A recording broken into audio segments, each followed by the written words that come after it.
ಬಿಡುವು ಮಾಡಿಕೊಂಡು ಲೇಔಟಲ್ಲಿ ಈ ರೀತಿಯಾದಂಥ ಕಾರ್ಯಕ್ರಮಗಳಲ್ಲಿ ಪಾಲ್ಗೊಳ್ಳುವಂಥದ್ದು ತುಂಬ ಖುಷಿಯಾದಂಥ ಸಂಗತಿ. ಯಾಕೆಂದರೆ ಮನುಷ್ಯನಿಗೆ ಒಂದು ರೀತಿ ಮೆಂಟಲ್ಲಿ ರೀಚಾರ್ಜ್ ಆಗಲಿಲ್ಲ ಅಂತ ಹೇಳಿದ್ರೆ ನಾವು ಮುಂದುವರಿಲಿಕ್ಕೆ ಆಗೋದೇ ಇಲ್ಲ. ಇಂಜಿನ್ನೇ ಒಂದು ಮನುಷ್ಯ ಮಾಡಿರೋಂಥ ಮೆಷಿನೇ 24 ಗಂಟೆ ಆದಮೇಲೆ ಓಡ್ತಾನೆ ಇದ್ದರೆ ಅದು ಕಥೆನೇ ಮುಗಿದೋಗುತ್ತೆ. ಆದ್ದರಿಂದ ನಮಗೂ ಕೂಡ ಒಂದು ಮೆಂಟಲಿ ರೆಸ್ಟ್ ಅನ್ನೋದು ಸಿಗಬೇಕು. ಅದಕ್ಕೆ ಬೇರೆ ರೀತಿಯಾದಂಥ ಎಂಟರ್ಟೈನ್ಮೆಂಟ್ ಇರಬೇಕು. ಮತ್ತು ಈ ರೀತಿ ಎಲ್ಲರೊಟ್ಟಿಗೆ ಪಾಲ್ಗೊಂಡಾಗ ತುಂಬ ಖುಷಿ ಅನಿಸುತ್ತೆ. ಆ ರೀತಿಯಾದಂಥ ಕಾರ್ಯಕ್ರಮ ಇಲ್ಲಿ ಆಗುವಂಥದ್ದನ್ನು ನಾನು ನೋಡಿದ್ದೇನೆ. ನೀವೆಲ್ಲರೂ ಒಟ್ಟಾಗಿರುವಂಥದ್ದು ತುಂಬ ಖುಷಿಯಾಗಿದೆ ನನಗೆ.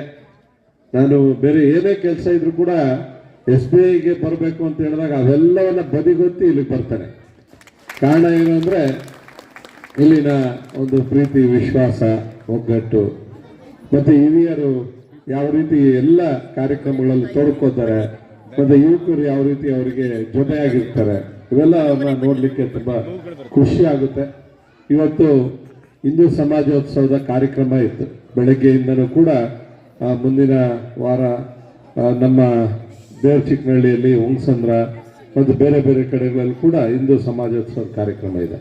ಇವತ್ತು ವಿಜಯ ಬ್ಯಾಂಕ್ ಲೇಔಟಲ್ಲೂ ಕೂಡ ಹಿಂದೂ ಸಮಾಜೋತ್ಸವದ ಕಾರ್ಯಕ್ರಮ ಆಯಿತು.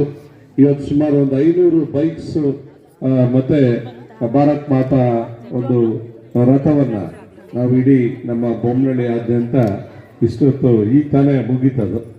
ಅದನ್ನು ಕೂಡ ಆ ರ್ಯಾಲಿಯನ್ನು ಮುಗಿಸಿ ನಾನು ಬಂದೆ. ಅಂದರೆ ಪೂರ್ತಿಯಾಗಿ ಜನಗಳ ಕೆಲಸದಲ್ಲಿ ತೋಡ್ಕೊಂಡಿರ್ತೀವಿ. ಅದು ಭಾನುವಾರ ಇರ್ಬೋದು, ಸೋಮವಾರ ಇರ್ಬೋದು, ಯಾವತ್ತೂ ಕೂಡ ರಜಾ ದಿನ ಅನ್ನೋದು ನಮಗಂತೂ ಇಲ್ಲ.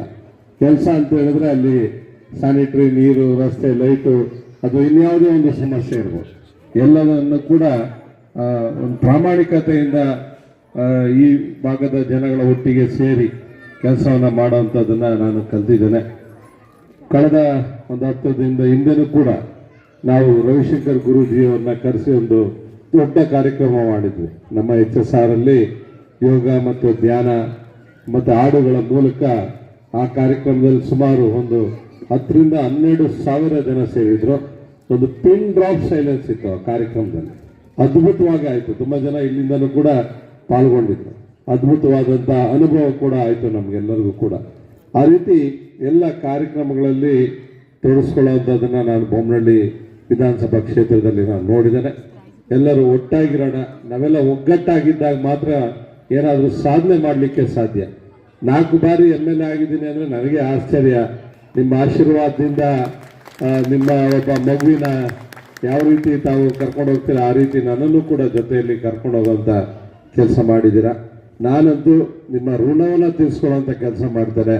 ಕ್ಷೇತ್ರಕ್ಕೆ ನಿಮಗೆ ಕೆಟ್ಟ ಹೆಸರು ಬರದ ರೀತಿಯಲ್ಲಿ ಪ್ರಾಮಾಣಿಕತೆಯಿಂದ ಕೆಲಸವನ್ನು ಹಿಂದೇನೂ ಮಾಡಿದ್ದಾರೆ, ಮುಂದೇನೂ ಮಾಡ್ತೇನೆ. ನಿಮ್ಮ ಒಟ್ಟಿಗೆ ಇರ್ತೇನೆ. ತಾವೆಲ್ಲ ದೇಶವನ್ನು ಪ್ರೀತಿಸುವಂಥ ಜನ ಅಂತ ನನಗೆ ತುಂಬ ಚೆನ್ನಾಗಿ ಗೊತ್ತಿದೆ.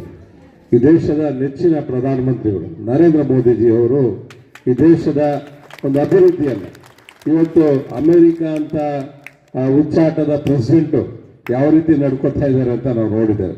ಇಡೀ ಪ್ರಪಂಚ ನೋಡ್ತಾ ಇದೆ. ಅಂತ ಒಂದು ದೊಡ್ಡ ದೇಶದಲ್ಲಿ ಒಬ್ಬ ದೊಡ್ಡವನ ರೀತಿಯಲ್ಲಿ ಇರಬೇಕಾಗಿದೆ. ಆದರೆ ಅವ್ರು ನಡ್ಕೊಳ್ಳೋಂಥ ರೀತಿ ನೀತಿಗಳನ್ನು ನೋಡಿದಾಗ ನಮ್ಮ ಪ್ರಧಾನಿಯನ್ನು ಅವ್ರಿಗೆ ಏನಾದರೂ ಟ್ಯಾಲಿ ಮಾಡೋಕ್ಕೆ ಹೋದಾಗ ಅಜಗಜಾಂತರ ವ್ಯತ್ಯಾಸ. ನಾವು ಸ್ವಲ್ಪ ಬಡ ರಾಷ್ಟ್ರನೇ ಇರ್ಬೋದು, ಆದರೆ ಅವ್ರಿಗಿಂತ ಶ್ರೀಮಂತ ಒಂದು ವ್ಯಕ್ತಿತ್ವ ಮತ್ತು ಒಂದು ಶ್ರೀಮಂತ ಅನುಭವ ನಮಗೆಲ್ಲರಿಗೂ ಕೂಡ ಆಗ್ತದೆ. ಈ ದೇಶದ ಒಂದು ಒಗ್ಗಟ್ಟು